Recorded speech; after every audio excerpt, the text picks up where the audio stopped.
Tingin ko konti kakat ko. Siya nga. Yung side comments yung isa talagang... Welcome! You're listening to Dating Code Marriage! Real love? Forgiveness. And faith always prevail. Yan. So, again, welcome and we're the Couples Ministry and I'm Chari. I'm Maan. Iya. Jen. And I'm Shane. So, yan, nakikita nyo naman, we're from San Pablo Couples, the Fee San Pablo Couples Ministry, pero mga wife is with me. Kasi yung topic natin ngayon, medyo interesting. Actually, hindi lang siya medyo, very interesting for us, lalo na sa mga single ladies natin. Ang topic po natin ngayon is, paano mo ba malalaman na he's the one? Kayo ba? Paano nyo ba nalaman na he's the one? Parang mahirap yung topic actually. Kala mo madali pero parang ang hirap talaga. Yan nga. So, kaya nga, actually, hindi rin po nila alam na magpa-podcast sila kayo. It's a surprise. Surprise ang ganun today. talaga siya ka-surprise din ngayon. Ako, tinanong sa akin niya nung kasal. Kasama siya doon sa prenup namin. Paano malalaman na he's the one? Sabi ko, hindi ko rin alam. Parang nalaman ko na lang. Di ba? Para pero nung single kasi ako, inisip ko din, paano ko kaya malalaman sa dami-dami ng lalaki sa mundo? Di ba? So parang paano mo malalaman na siya na? Sabi ko lang, parang nung na-meet ko na siya, di ba, syempre marami naman tayong na-meet, pero nung na-meet mo na siya, parang alam mo lang. Hindi mo pala malalaman talaga directly, parang nararamdaman mo lang, maybe Holy Spirit na yun. Nag-agree ba kayo dun? Oo naman. Pero bago tayo talaga mag-dive dun sa paano natin na ano yung he's the one, pwedeng pag-usapan muna natin yung ideal types natin. Para tingnan natin kung nag-match ba siya doon sa ating he's the one na talaga. Ideal types. So sige, sis Maan. Ako natawa kasi di ba pag habang nalaki naman tayo nakakapanood ng movies, meron tayo talagang expectation or standard pala sa lalaki. Oo nga. Pero as we grow older, parang nagmamature din yung standards. So physically ba yung pinag-uusapan natin dito? Lahat, pati, pero pwede syempre physically kasama mga mukhang Oo. kabayan o ano. Oo, kasi talaga aminin natin o hindi. Kapag naman hindi mong bet, syempre naman nakaka-motivate gumising na maaga. Di ba? Ay, nang umaga na, iba, tapos hindi mo bet yung katabi mo. Kaya dapat ka doon sa magandang gising. Oo. So, actually, yung husband ko, si Nico, hindi namin bet yung isa't isa sa unang meet. Pero hindi dahil hindi namin, parang hindi. Pero meron lang, magkaiba talaga. Pero nung nagkasama kami, yung personality talaga naman yung nag-swak. Pero ang hiniling ko nung kasi kay Lord ay may tsura. May tsura naman. Oo. Check. Oo, kasama yun.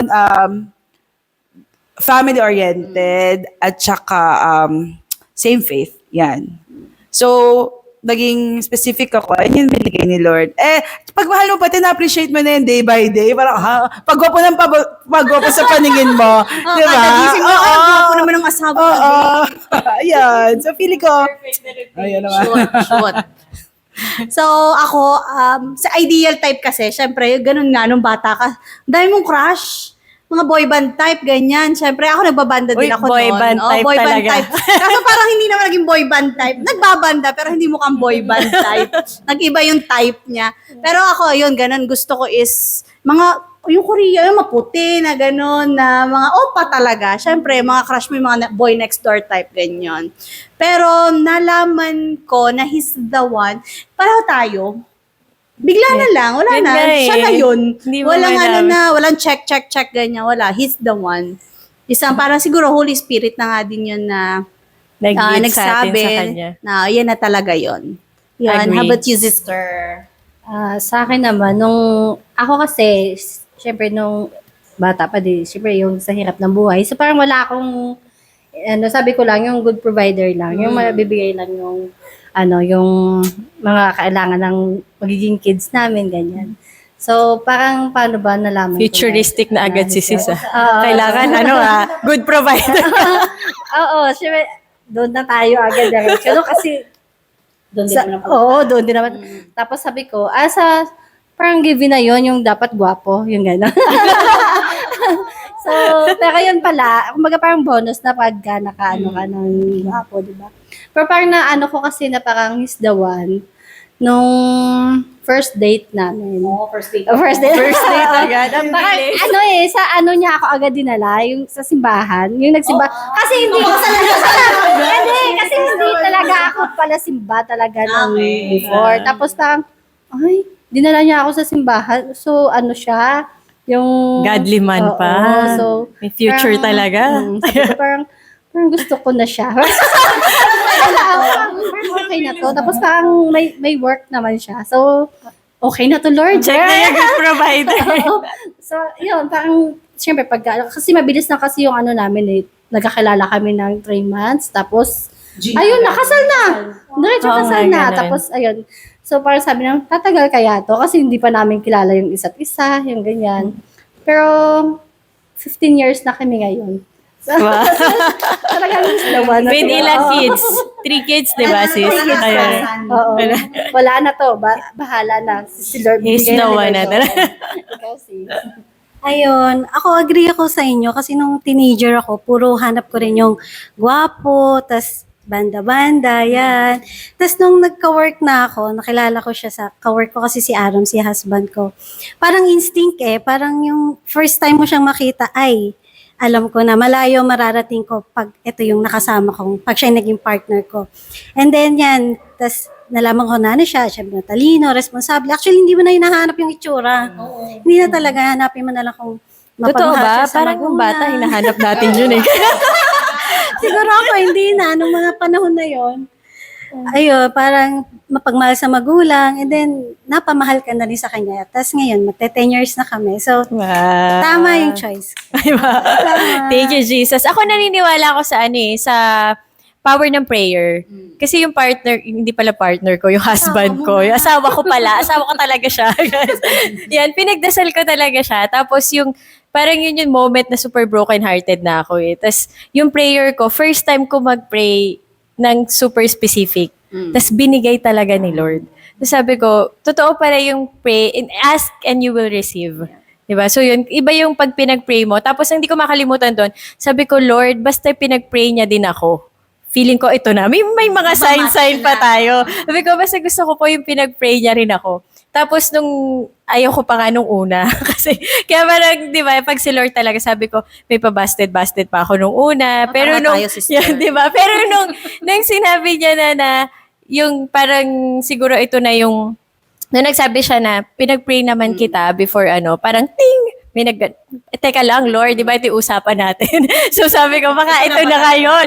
So yun, bibigyan ko ng chance. Yan. Kasi di ba parang, siguro marami din ngayon na pressure na, kasi may social media din, maybe nape-pressure sila na ito na ba yung para sa akin or kaya single pa rin ako ngayon. Saka iba Diba? kasi ngayon, tingin ko yung sa mga kabataan din, masyado sila, hindi lang basta pressure, na parang inggit na din, na ayan, sila may boyfriend. So para sila, ay kailangan gantong age, may boyfriend na rin ako. Pero hindi sa, parang sa reality, hindi naman dapat ganon. Yun. Kasi may sasabihin ka. Add ko lang, kasi hindi ko pala nasagot yung paano ko nalaman na he's the one. May peace. I love it! Eh, totoo. Palakpakan natin si Brownie ko! Actually, very, very calm. Napakalayo sa mga, oo. Doon ko naramdam na, siguro ganito pala yung feeling kapag ka namamahal ka ng tama. Yung wala kang iniisip, wala kang worries na, alam mo yung mga pangamba, kasi duman din ako sa pag-iimbestiga moment. Dito kalma lang. Walang ganon. Walang Actually, pagod. from day one, sana talaga. Pero, consistent na. Ahem. Oo. Kaya parang, ayun, naramdaman ko, talagang ito na yung bigay ni Lord kasi makalma siya. Yan. Yung parang, hindi ka nagwo-worry na baka lokohin ako or baka nasa na ba siya. Yung parang kahit hindi kayo magkasama, may peace ka. Alam mo, super 101% agree ako dyan. Diba? Pero alam ko may gusto rin silang sabihin. Parang kayo mga magsalita pagdating dyan sa peace na yun. Sismi Shane na lang. Siguro siya kapag nakita mo yung intention na pakasalan ka, yung pag naniniwala siya sa marriage, yun, alam mo na he's the one. At saka yung he's the one, siya, hindi siya, parang, mukha lang siyang simple, pero naniniwala, I'm sure agree kayo, di ba, parang most important decision nagagawin natin sa buhay natin is kung sino yung gusto mong makasama for life. Actually, parang ano din no? Parang hindi mo din naman talaga malalaman na he's the one pagka Parang, syempre, may mga, tulad yan yung iba, may mga failed na relationship, kahit na, ayun nga, mga kasal na, pero mga naghihiwalay pa. Kaya hindi din natin yun masasabi na he's the one. Kasi, siyempre habang nabubuhay tayo, hindi pa rin naman talaga natin masasabi. Pero kasi ni Lord si Lord pa rin yung Oo. nakakaalam. Kaya siguro talaga, bago tayo mag-go into relationship na as married, yung magpakasal na, wag din natin binabaliwala yung mga red flags. Kasi totoo siya. Kasi pwedeng ito rin yung yung way Tinatap ni na Lord. Diba? oo, Na, Huwag yan. oo. Kaya wag natin binabaliwala. Totoo yun. Naniniwala ako. Kayo ba? Pero, ang hirap ha. Teka lang. Hindi, kasi, ayun nga, sabi ni Sis Janice, merong mga marriage na dumadaan talaga sa pagsubok. So, minsan, pagsubok naman talaga sila ni Lord. But, there's the time na pag sinama na si Lord dun sa relationship, it goes well. Yeah. So, parang tumatama pa rin siya na he's a yes. Pero, hindi every time. So, kailangan pa rin maging vigilant nga sa mga red flags. Kung umpisa pa lang, alam mo nang medyo barumbadong ewan, medyo ipag-pray na natin. Lord, ito ba'y magbabago or not? Okay. Pero Yun. pag-uusapan yung red flag, kasi feeling ko importante siya para malaman mo na. Lalo na doon sa mga single, sa mga single ladies na Mga kabataan nakikinig. dyan, mga youth. Yeah, hindi basta-basta mag-asawa. Pero ako naman, siguro agree din yung mga kasama ko dito na mga wifey na sa tingin naman namin, ay nakuha namin yung dawa na binigay ni Lord.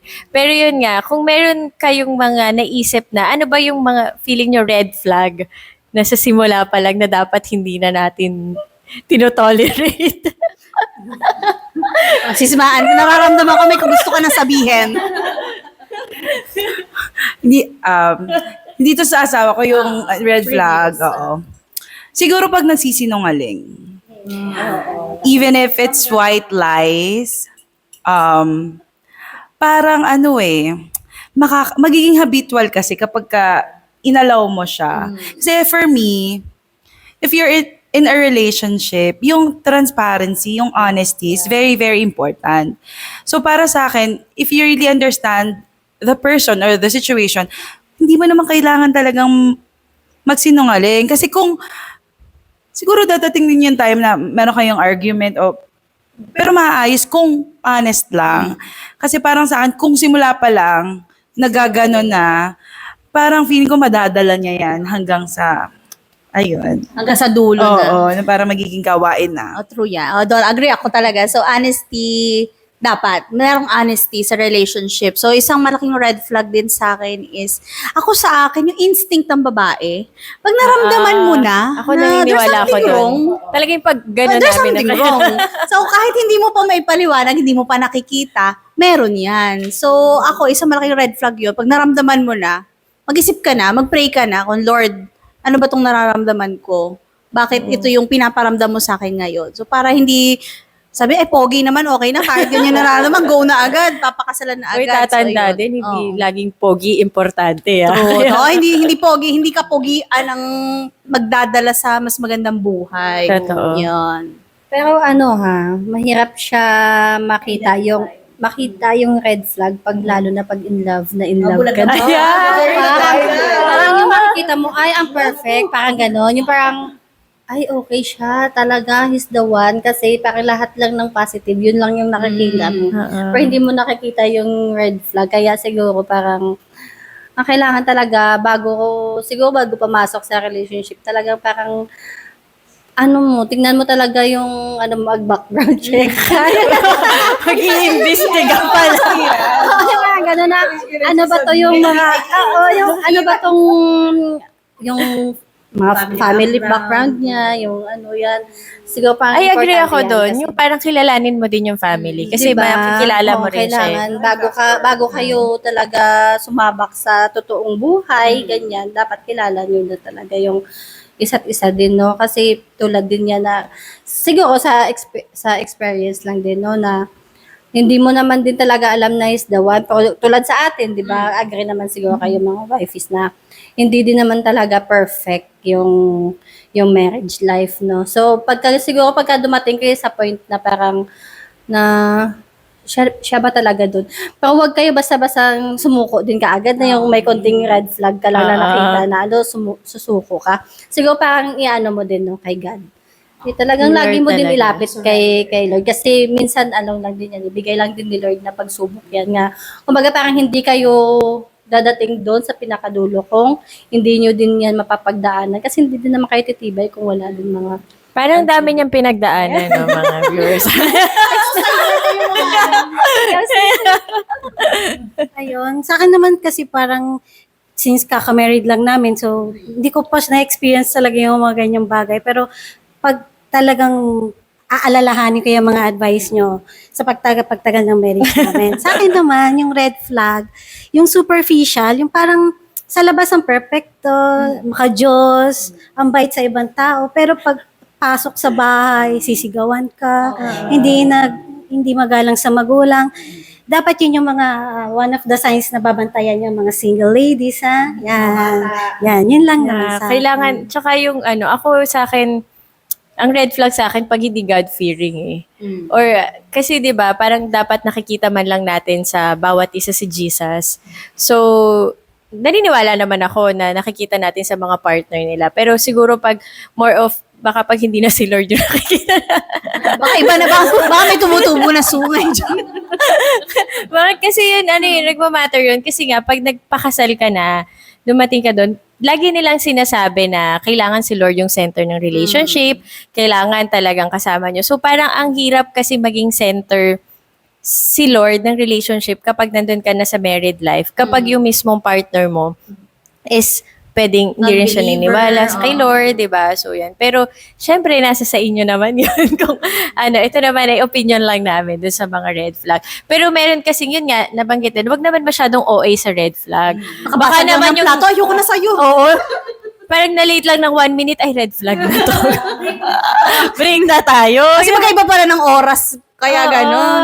pero babalik ako dun sa peace kasi yun din yung naramdaman ko eh. So parang super check talaga. Mararamdaman nyo yun kapag may peace ka dun sa tao na yun. Tapos balikan ko lang din yung sinabi ko kanina na yun talaga yung pinaka-importanting decision kasi magmamatter talaga yun. Kung ano yung gusto mong maging life na gusto mo sa buhay mo at gusto mo magkaroon ng asawa, syempre I know yung iba natin is looking for the one na feeling na perfect for them. Walang perfect ha, pero may perfectly made for you. Yan, so kailangan talaga is pili tayo ng tamang partner. Ipag-pray natin kay Lord kasi yun yung magdidictate, I think, ng future natin. Agree ba kayo? At saka, isa pa, add ko is, pray for the perfect timing din na makilala si the one. Kasi minsan nga yung iba is nape-pressure na, ay, gantong, sila lahat, nag-asawa na, or sila lahat, may jowa na. So, unang makilala, pwede na to, pogi na to. So, mas maganda is surrender. But, ayun nga, coming from me din, na before naman, hindi din ako very prayerful. So, isa yon sasabihin ko, it's a mistake na hindi mo isama si Lord sa pagdidesisyon or paghingi ng sino ba yung the one. So, kasi katulad kami, nung umpisa na marriage namin, hindi din naman talaga. But the time na isinama na siya sa, ayun, nagkameron na rin ng peace. So, I think yung peace talaga ang pinakamahalaga. And yun, isang advice din dun sa mga, syempre, ang mga question natin paano natin nalaman na the one. So, syempre, ito naman, syempre dumaan din tayo. Ako personally, sa season of waiting. Yes. So, ang ginagawa ko noon is, nanonood din ako ng mga testimonies, ganyan. Mga k-drama. Gusto ko yung may lumabagsak ang mga petals. Pag kay drama, baka hindi na ako makapag-asawa kasi yung mga CEO magkakagusto sa mga ganun. Kamukha ni Lee Min Ho, Oo, ganyan. Yun. So parang, tinanong ko din, sabi doon, kakaintay mo sa the one. Did you ask yourself, are you the one? Tama. Kasi parang habang naghihintay ka sa the one, prepare yourself to be the one. Siyempre, ako gusto ko nito, gusto ko na to. Tanong din natin sa sarili natin, mga single ladies, ready na ba talaga kayo? And sa tingin nyo ba ay karapat dapat kayo dun sa the one na gusto nyo, dapat the one na rin ba kayo bago kayo pumasok sa isang Well, relationship? napakataas ng standards mo doon sa dawa na hinahanap mo. Oo. Tapos ikaw naman pala yung hindi Oo, diba? Gusto mo ng ganito, tapos ikaw naman. pa-party-party ka ng walang boys ng boys. So, dapat tama. Oo. Tapos naalala ko, dumating din yung asawa ko ngayon, nung I love myself even more. Nung mas minahal ko na yung, parang I feel complete. Diba? Kailangan kasi ma-feel mo yun na kumpleto ka muna sa sarili mo. Kasi baka naman you're feeling so unhappy kasi naghahanap ka, feeling mo yung partner yung kukomplete sa'yo. Actually, hindi. Si Lord lang talaga yung makaka-complete sa'yo. When you feel complete, bonus na lang yun eh. Na binigyan ka niya ng makakasama in life. So, bonus na yun. Pero kapag na-feel mo na yung completeness sa sarili mo. Kasi naalala ko lang, nung nagsishare nga si Smaan, na yun, dumating nga pala siya nung masaya ako. 'Di ba? So, broken-hearted ako noon, tapos nag-pray ako. Pero, nandun ako sa season na parang, I'm happy. Oh, healing na, tapos masaya ako. 'Di ba? So, I have God. Tapos, saka siya dumating. 'Di ba? So, ang question ko doon sa mga nasabi nyo is, sa time, kasi magkakaiba tayo sigurado ng time frame. Kailan nyo nasabi na he's the one? Like, when in the relationship? Like, how long? O baka, pili ko kay Mahan pagkakita ito na yun. kinikilig na. Kinikilig na agad si Mahan eh. Pagkakita kay Nico, he's the one. Hindi, kailan? Dito natin muna simulan. Ako talaga nung first time ko siyang nakita, parang imposible kung isipin nyo. Pero sa experience ko sabi ko nga instinct. So parang kasing, ano ba yun, parang survival mode ako that time. So instinct ko talaga na, etong taong to, siya yung malayo yung mararating namin together. We will do great things together. Parang na-envision ko lang na kahit first time ko lang siyang nakita. So, Hindi pa kayo nag-uusap niyan, sis? pinakilala lang kami sa isa't isa. Naisip mo, tas meron ka pa. ng ganung vision. Oo, Ayun yung Grabe, no? parang love at first sight. Ewan ko kung explanation siya or Holy Spirit din yung nag-speak sa akin that time, pero yun sa akin. Ang galing, no? Sa akin naman, hindi ko siya talaga nalaman agad nga is the one. Kasi, Akala ko sis, nandun na lang ka na sa simbahan. Yun na nga, kasi nung una kasi, yung nagkakalala kami, di ba, sa work. Tapos ngayon, siguro nasabi niya na nga ako yung Alam mo, kailangan. disclaimer po sa mga asawa, wala kayong magagawa dahil kami yung nandito. Hintay kayo ng turn. Kasi nung una niya ako nakita, hiningi niya na yung number ko sa Tapos, tapos nung sinundo niya kasi, akala ko kasi dati, yung nanghingi ng number ko is yung crush ko. So, hindi pala. So, nalaman Disappoint ka ba? Oo. So, nang sinundo niya lang ako sa bahay na pagtanggal niya ng helmet niya, bakit iba to? So, hindi pala to yung crush ko. So, pero wala na eh. Napaalam na niya ako na date eh. So, tapos kasama ko yung sister ko noon. So, may third wheel. May chaperon kayo. Tapos doon niya kami dinala sa simbahan, nagsimba kami. Tapos sabi ko, ay, talagang ngayon na lang ulit ako nakapagsimba. Kung hindi pa ako nag-date, hindi pa ako makapagsimba. Hindi niya sinabi na dun kadadalhin. Hindi, parang doon na pagkasundo niya, tapos magsimba muna tayo bago tayo gumala. Yan, ganun. So, yun na yun. Tapos nung pag-uwi, parang okay siya, sabi ko sa sister ko. Tapos parang, kasi, ang bilis lang kasi ng love story namin. So, 3 months pa lang kami. Tapos, nagyaya na siyang magpakasal. Actually, hindi nga siya parang dinala niya lang yung family niya dun sa bahay. Hindi na siya propose. Dinala niya yung Wala nang proposal. Dinala niya yung parents niya. Ay, Namanhikan agad? namanhikan agad. Kasama yung Pero pinsan niya, alam mo lolo na niya. mamamanhi ka nun. Hindi din. Oo. Tapos ayun na, sige, go.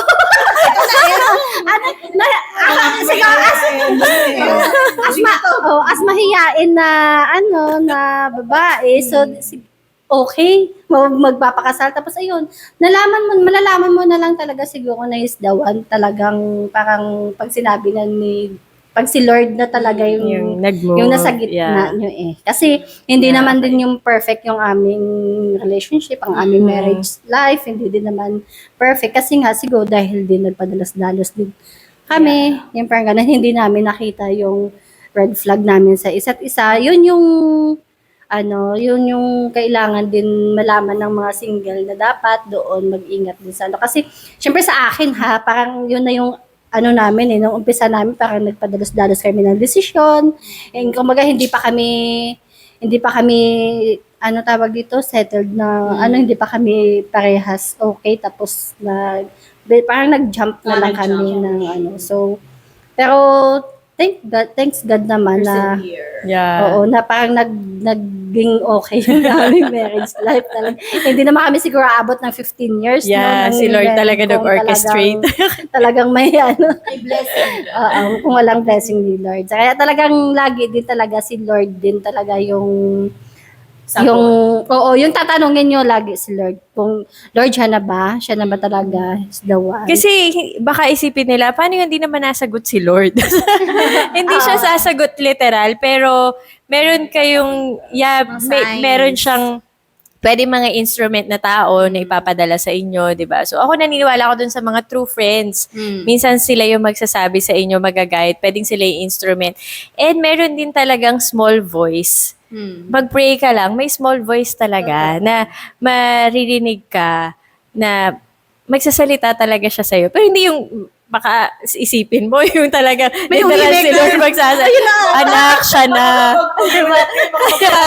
Baka sa hospital lang ang ending niya. Sinagot mo pa, no? May pagchismisan ka, bawag ganon. Maraming ways talaga na ginagamit siya. Kailangan talaga, you pray and listen. Kasi, and of course, maganda rin talaga mag-read ng Bible kasi andun din lahat yun Mga answers, lahat May ng yung mga answer, answers sa mga question. Ayun, ikaw sis. So akin is, katulad kasi ayun, parang yung sa inyo kasi, iba talaga ang time frame. Kasi katulad kami, we've been together for 10 years bago kami Ikasal. nagpakasal. So, kung tatanungin ako, kung ngayon iniisip ko nga kung naisip ko ba noon na he's the one, siguro because of the kilig-kilig ganyan o all, parang nalalason yung brain mo na, ito na nga talaga siguro kasi Kinikilig na ako. kinikilig ako, lagi naman kami magkasama, ganon. But kasi even noon, 10 years na mag-jowa pa lang kami, mag-boyfriend pa lang kami is, hindi naman talaga super okay. Like, meron ding times na hindi talaga at peace. Pero naitatawid. So, hindi ko pa ngayon, isipin ko, siguro noon sinasabi na he's not the one. But, so, kinasal kami and everything, tingin ko nag-jump din kami. Kasi noon, parang decision is very... Kasi ilang taon na ako So, gusto ko na magpakasal. Okay. So, sabi ko, magpakasal na tayo. Pero nag-propose din naman talaga siya. Nung sabi ko, parang ayoko na. Parang wala na akong Ayaw mo hinihintay. na? Wala na akong hinihintay Ayaw pa niya So, no, nag-decision, parang ayoko na. Nag-propose siya after a year. So, umayaw Ayaw ako, mo na. naka 1 taon, parang hintay pa rin ako. Baka naman nag-ipon para sa engagement ring. Pero yun nga, pero maganda talaga yung engagement ring. So, pinaghandaan din naman. So, after a year, kinasal na ganyan, nasa marriage na. So, alam nyo naman na hindi nakaila sa maraming tao na may pinagdaanan pa din naman kami. So, kung ngayon tatanungin ako, kailan ko nalaman na he's the one? After na nun. Oh. Kasi, pwede kami, it's parang make or break pa din Yung situation na yon, make or break. Pinagdasal ko yon, sinorender ko kay God. Na it's Wait up lang, to after Him. na nung mga struggle. Pinagdaanan, oo. Mga Kasi challenges pinagdasal ko, during the struggle na I prayed na sinorender ko kay Lord, kung siya ay para sa akin, sa akin. If not, it's okay, Lord. Tanggalin mo na lang siya sa buhay ko. Or ako na lang ang kuhanin mo. So, dumating sa point na gano'n. Wag naman daw totoo yun, ganun. sis. Oo, kuhanin literally. So, dumating ako sa point na gano'n kasi nga, mahirap mahirap yung pinagdaanan. But after nun, nung sinorender ko, hindi kinuha ni Lord Andiyan nga siya Buhay pa rin naman ako. So, doon ko nasabi, kami talaga.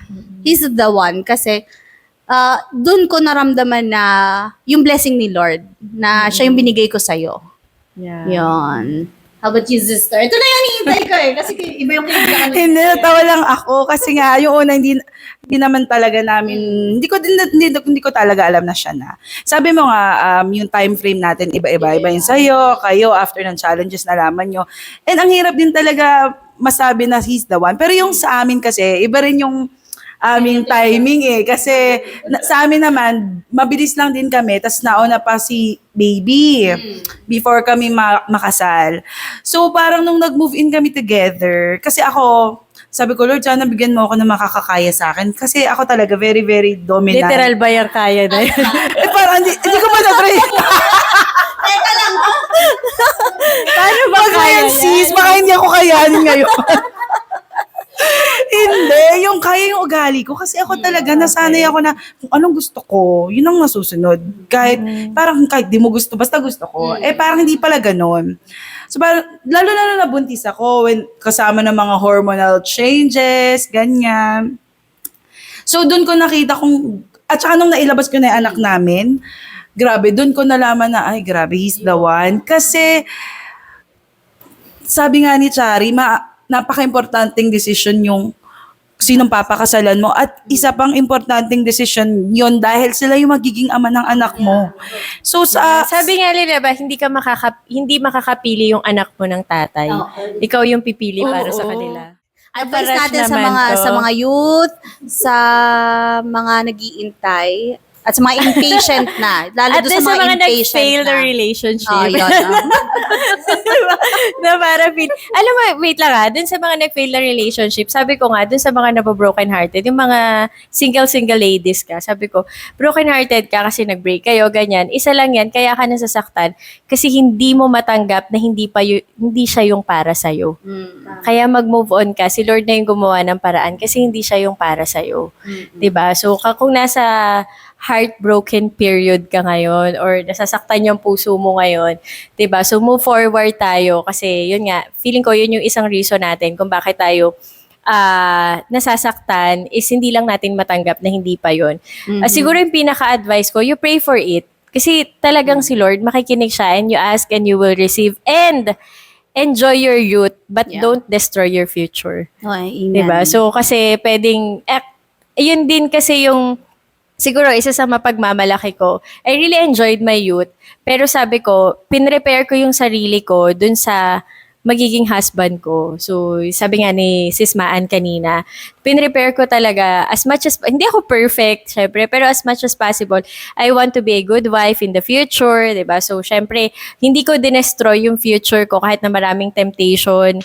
So, and as much as possible, diba, nag-reserve tayo para sa kanya. Alam niyo na yun, diba?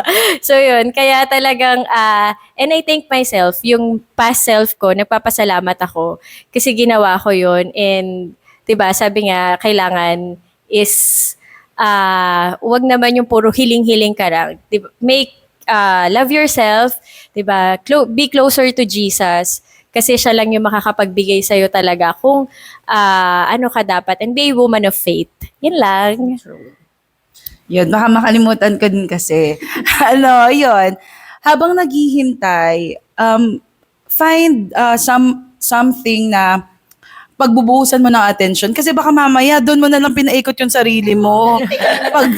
Parang kinilala mo na lang kinilala lahat. At saka, para kasing, doon sa season of waiting, parang, tama kasi si Shari, mahalin mo yung sarili mo. Sanayin mo yung sarili mo na masaya ka na ikaw lang. Kasi baka mamaya, ang hinahanap mo pala is just, alam mo yun, companionship sa iba kasi yung happiness hinahanap mo sa ibang tao. Yes. So baka ganun ka ka-eager pumasok sa relationship kasi gusto mo lang may kasama, ganyan. So dapat, ihanda mo yung sarili mo, maging masaya ka. Sabi nga nila, you cannot give from an empty cup. So i-full mo muna yung love tank mo para maibuhos mo dun sa taong para sa'yo. Yun. So, wag kang magmadali at saka wag kang magsettle sa pwede na. Kasi maraming, baka mamaya lahat na God's nakilala mo, princess tayo pwede na, hindi. Meron dyan talagang someone na itatrato ka sa paraang gusto mo at dapat. So, maghintay, mag-surrender kay Lord talaga. At isulat niyo yung mga, be specific talaga sa prayers kasi Promise, Lovely. sinasagot yan ni Lord. Dati, sana po yung okay. Hindi, anong gusto mo talaga? oo. Isa-isahin mo. Promise, ibibigay yan ni Lord sa'yo. Yun. Nakapag-isip ka na ba? Nakapag-isip na ako. So, siguro pinaka-advice is do not put too much pressure on yourself. Kasi yun nga yung minsan na naiinip na nape-pressure na nahahaggard ka na sa kape-pressure mo sa sarili mo, nalilimutan mo ng alagaan yung sarili mo. So, ayun nga, prepare ourselves for the one. Pero also dapat, yun nga, puno na tayo, hindi yung saka pa lang natin bubuuin yung sarili natin pag nandyan na siya. So, dapat Yes. buo na tayo pag dating niya. And also, yung dapat is prayers talaga. So, tama nga, yung be specific and set a standard. Yung high standards na Pero dapat achievable naka-Diyos siya, naman. achievable. O yung Baka realistic, naman hindi CEO naman sa lang gusto tama niya. tayo, 6-footer, maputi, ganyan. Hindi naman. Realistic standard na kahit hindi yung sa physical actually, yung physical attributes bonus na lang yan So, most importantly is yung personality niya, attitude. Kasi yon hindi ka magkakamali doon pag gano'n na talaga yung pagkakakilala mo sa kanya. Kung ganyan na siya. Hindi yung saka mo pa, iisipin kasi nung iba, ay ako na magpapabago dito, ganyan. Tapos ko, pahirapan nyo lang ang sarili nyo. Yeah. Huwag nyo nating pahirapan ang ating mga sarili. Kaya nga, so mag-intay tayo sa ibibigay ni Lord. Ipag-pray natin ang ibibigay ni Lord kasi pag siya nagbigay, He never goes wrong. Yeah. He's always the one. He's always the right one. Yun lamang. Sister, thank you so much. Sa akin naman siguro yung kailangan parang deserve nyo rin maging the one. Yeah. 'Di ba? Para na din kung maghahanap ka ng the one, dapat ikaw ay The oo, one the din. Be the one. Be the one.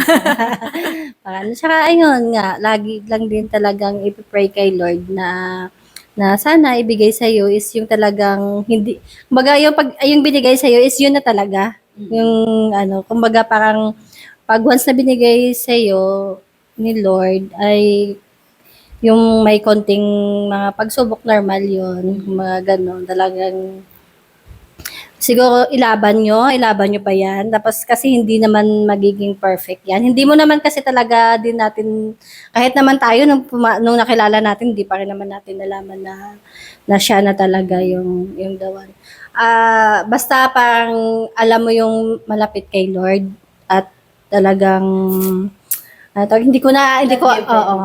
talagang pag feeling mo ay talagang malapit talaga to kay Lord, pati ikaw parang nadadala kang tulad sa akin na parang hindi naman ako talaga dati parang ikaw dinadala ka niya closer to God.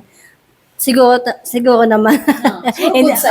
Good sign yun. Kaya yun yung mga Green flag na yan. Kaya, yun.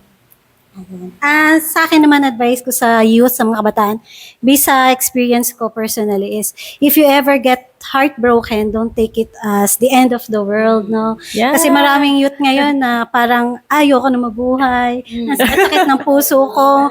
Hindi. Actually, it's a chance to reflect on yourself, to improve. Saan ba ako nagkamali? Ano yung pwede kong para maging better version ka ng sarili mo. So, kung naniniwala kayo dun sa, it's not rejection, it's redirection. So, Yeah. so marami kang, katulad namin, siguro may mga naging boyfriends din kami before, o yung iba, first boyfriend, asawa Oo. na agad. Pero bawal Wow. ng pag-usapan. Bawal ng Tsaka yung mga ex pag-usapan. namin. Kasi nandito yung mga asawa Oo, namin. hindi yung asawa Tsaka- namin. Oo. Pero, di ba? Ex na sila kasi napunta tayo dun sa The one. the one. Yan. We've been redirected to the right person. Yes. And of course, for us to be the one, sabi nga parang yun yung summarize, no? Be the one also. Maganda yun. And banggit din na be closer to Jesus. Siguro we wanna invite you na rin sa aming sa aming community.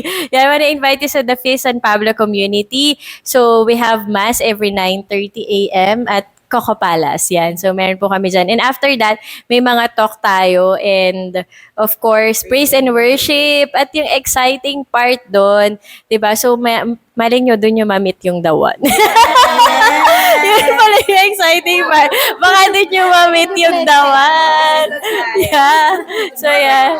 Yes. Diba? So, it's a Catholic community, pero welcome po syempre kahit anong religion natin. Diba? Kasi we strongly believe we have the same God naman. And yun, so just connect with us Sa Facebook po, The Feast San Pablo. We also have Instagram, The Feast San Pablo. Message lang kayo doon. May sasagot naman, of course. So, or you can just drop by every 9:30 every Sunday sa Coco Palace. And you're always welcome. Everybody's welcome. And you are loved. Thank you for listening. We're the Feast San Pablo Couples Ministry, reminding you that love never fails. Okay,